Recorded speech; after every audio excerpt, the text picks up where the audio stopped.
महागठबंधन सरकार पर संकट के बादल मंडराते नजर आ रहे हैं। आरजेडी और जेडीयू में तल्खी बढ़ गई है। सीएम हाउस में मुख्यमंत्री नीतीश कुमार और राबड़ी आवास पर लालू यादव बैठक कर रहे हैं। मुख्यमंत्री के सरकारी आवास की सुरक्षा बढ़ा दी गई है। बीजेपी ने प्रदेश अध्यक्ष समेत अपने सभी केंद्रीय मंत्रियों को दिल्ली तलब कर लिया है।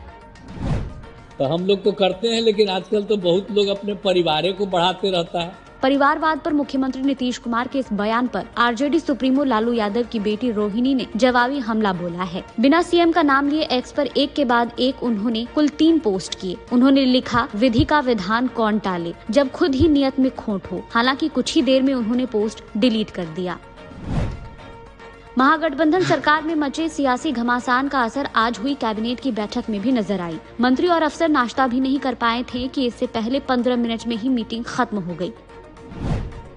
24 घंटे में ठंड लगने से 2 बच्चों की मौत हो गई। लखीसराय के प्राथमिक विद्यालय श्री घना में पहली के छात्र रणवीर ने प्रार्थना के दौरान दम तोड़ दिया। मुजफ्फरपुर के उत्क्रमित मध्य विद्यालय राघू मझौलिया में 6वीं के छात्र मोहम्मद कुर्बान की ठंड से मौत हो गई। बच्चों की मौत के बाद एसीएस के पाठक पर गैर इरादतन हत्या का केस दर्ज किया गया है।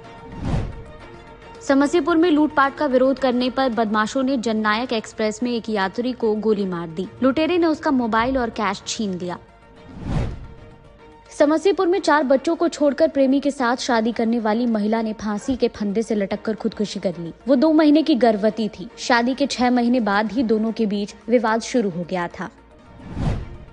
भागलपुर में थाने से 500 मीटर की दूरी पर 2 युवकों की गोली मारकर हत्या कर दी गई। दोनों घर से ऑनलाइन गेम खेलने निकले थे।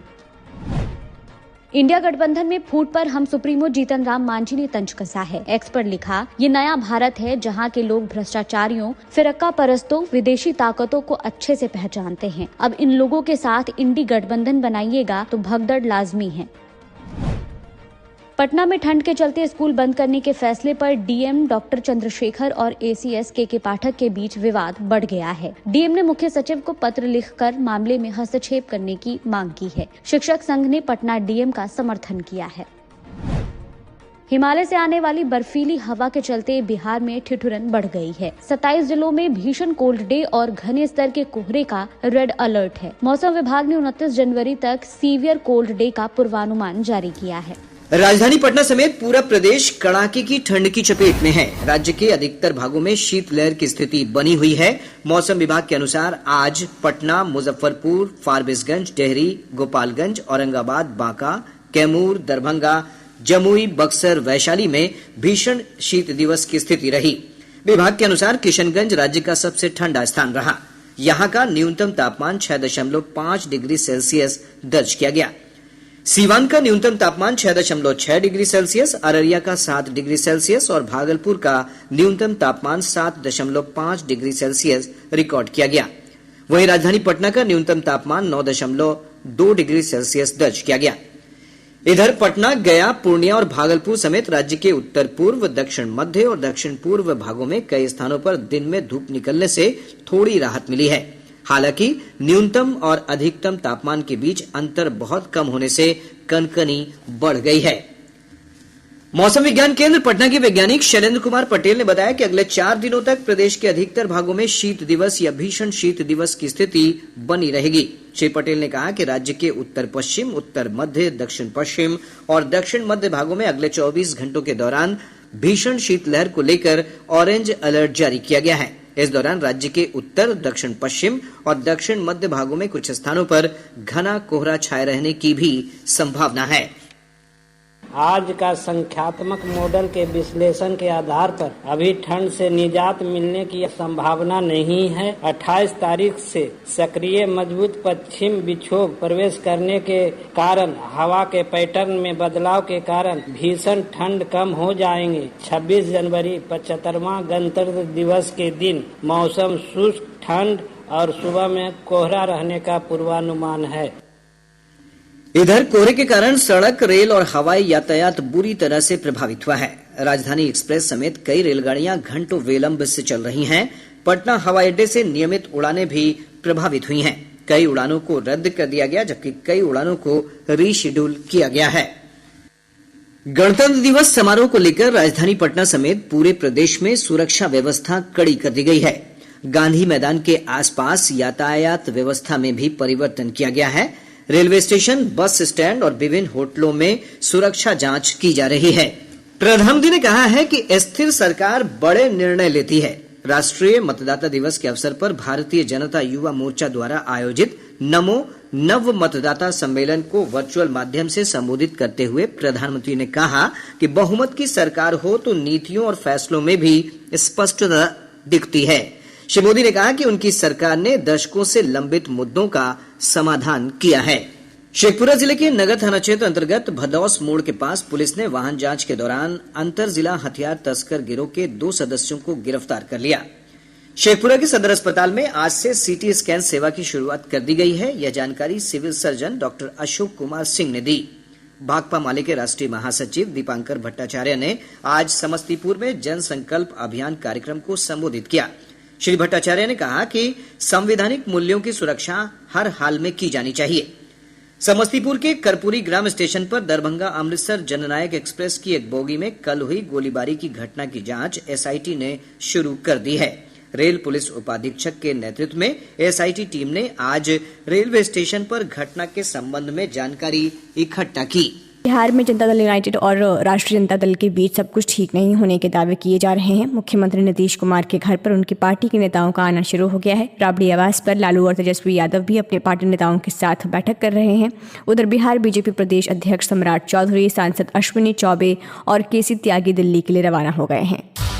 कांग्रेस अध्यक्ष मल्लिकार्जुन खड़गे ने पीएम नरेंद्र मोदी पर निशाना साधा है। तेलंगाना में एक कार्यक्रम के दौरान खड़गे ने आज कहा कि कल के दिन अगर लोग भूखे मर गए, किसान अगर मर गया तो वो भगवान की इच्छा ही बोलेंगे। उन्होंने कहा है कि उनको आदत है कि कुछ संकट आता है तो कुछ बहाना करते हैं, कभी पाकिस्तान का नाम लेते हैं, कभी चाइना का नाम लेते हैं तो कभी भगवान का नाम लेते हैं।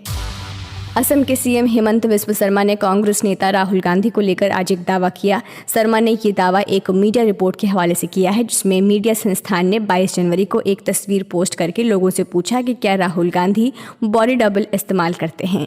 शर्मा के इस ट्वीट पर कांग्रेस की प्रवक्ता सुप्रिया श्रीनेत ने ट्वीट कर कहा कि सदमा गहरा लगा है। बीजेपी के राष्ट्रीय अध्यक्ष जेपी नड्डा ने आज प्रधानमंत्री नरेंद्र मोदी की मौजूदगी में चुनावी कैंपेन का शुभारंभ किया। इस दौरान भाजपा का खास चुनावी थीम सॉन्ग भी जारी किया गया, जिसका टाइटल है सपने नहीं हकीकत को बुनते हैं तभी तो सब मोदी को चुनते हैं। पार्टी का कहना है कि ये स्लोगन असल में जनता के बीच से ही आया है।